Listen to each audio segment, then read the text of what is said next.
अगली खबर की ओर बढ़ेंगे, जहां सरकारी बंगलों को लेकर अब सरकार सख्त रुख अपनाने जा रही है। विधानसभा चुनाव हारने या मंत्री पद जाने के बावजूद आलीशान सरकारी बंगलों में रह रहे पूर्व मंत्री और विधायकों को अब बंगले खाली करने होंगे। सरकार ने ऐसे नेताओं को नोटिस जारी कर दिए हैं और साफ कर दिया है कि तय समय में बंगले खाली नहीं किए तो बेदखली की कार्रवाई की जाएगी। जानकारी के मुताबिक बीजेपी के पूर्व प्रदेश अध्यक्ष स्वर्गीय प्रभात झा के परिवार सहित पूर्व मंत्री रामपाल सिंह और अन्य पूर्व मंत्री और विधायकों को नोटिस भेजे गए हैं। पद समाप्त होने के बावजूद बंगला बरकरार रखना अब भारी पड़ सकता है। बताया जा रहा है कि पूर्व राजस्व मंत्री रामपाल सिंह, पूर्व गृह मंत्री डॉक्टर नरोत्तम मिश्रा और पूर्व सहकारिता मंत्री अरविंद भदौरिया 2023 का विधानसभा चुनाव हारने के बावजूद पिछले 2 साल से सरकारी बंगलों में रह रहे हैं। सरकार ने यह भी स्पष्ट किया है कि पात्रता समाप्त होने के बाद किसी भी स्थिति में सरकारी आवास पर कब्जा नहीं रहने दिया जाएगा। मामले में आगे की कार्रवाई जल्द ही देखने को मिल सकती है। विधानसभा चुनाव हारने या मंत्री पद जाने के बावजूद भी जो माननीय हैं या फिर विधायक हैं, उनका बंगलों का मोह नहीं छूट रहा है। इस वक्त हम प्रभात झा के बंगले पर हैं। प्रभात झा बीजेपी के प्रदेश अध्यक्ष रहे हैं, राज्यसभा सदस्य रहे हैं, लेकिन अब वो नहीं है, दिवंगत हो चुके हैं। लेकिन उसके बावजूद भी उनके नाम पर ये बंगला आवंटित है। इसे लेकर ऐसे यही नहीं बल्कि और भी कई बंगले हैं जिसे लेकर सरकार सख्त हो चली है और ऐसे बंगलों में जो रह रहे हैं उनको नोटिस दिया गया है और अगर वो नोटिस के बाद खाली नहीं करते तो उनको बंगलों से बेदखल कर दिया जाएगा। आपको बता दें कि रामपाल सिंह पूर्व मंत्री हैं, उनके पास भी वो अभी विधायक भी नहीं है, चुनाव हार चुके हैं, लेकिन बावजूद इसके मंत्रियों को जो बंगले आवंटित होते हैं उस बंगले में रह रहे हैं। इसी तरह से अरविंद भदौरिया, वो भी चुनाव हार चुके हैं लेकिन अभी तक उन्होंने बंगला छोड़ा नहीं है।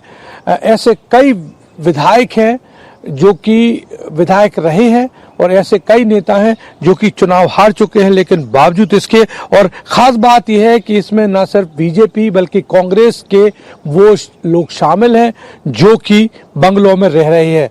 नरोत्तम मिश्रा जो कि पूर्व गृह मंत्री हैं, उनने भी बंगला खाली नहीं किया है।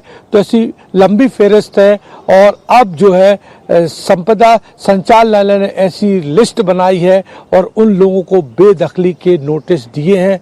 बहरहाल अब देखना होगा कि ये इन लोगों का बंगला मोह कब तक छूटता है।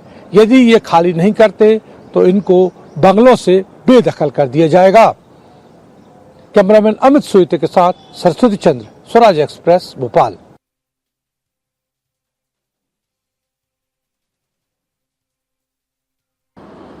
राजधानी भोपाल का रिहायशी इलाका, यहाँ पर मंत्री रहते हैं और पूर्व मंत्री और सांसद के बंगले भी यहाँ पर हैं। लेकिन इस वक्त हम उस बंगले पर मौजूद हैं साध्वी प्रज्ञा सिंह, जो कि भोपाल सांसद रही हैं और अपने बयानों से विवादों में रही हैं।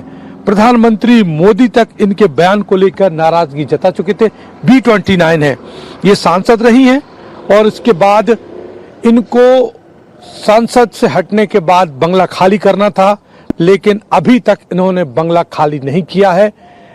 साध्वी है ये, लेकिन इनको भी नोटिस जा चुका है। लेकिन फिलहाल आपको बता दें कि ये बड़ा बंगला है, मंत्रियों को आवंटित होता है और ये साध्वी है। फिलहाल इनके पास कोई पद भी नहीं है, बीजेपी संगठन की तरफ से भी पद नहीं है और ना ही विधायक हैं, ना ही सांसद हैं, लेकिन बावजूद इसके बंगले पर ये कब्जा जमाए हुए हैं।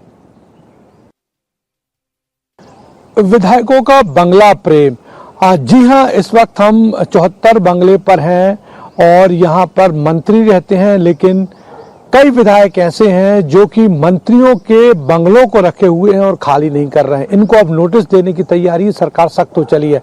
प्रभुराम चौधरी जो कि पूर्व मंत्री रहे हैं, अभी विधायक हैं सांची से, लेकिन आप देख सकते हैं प्रभुराम चौधरी का बोर्ड है।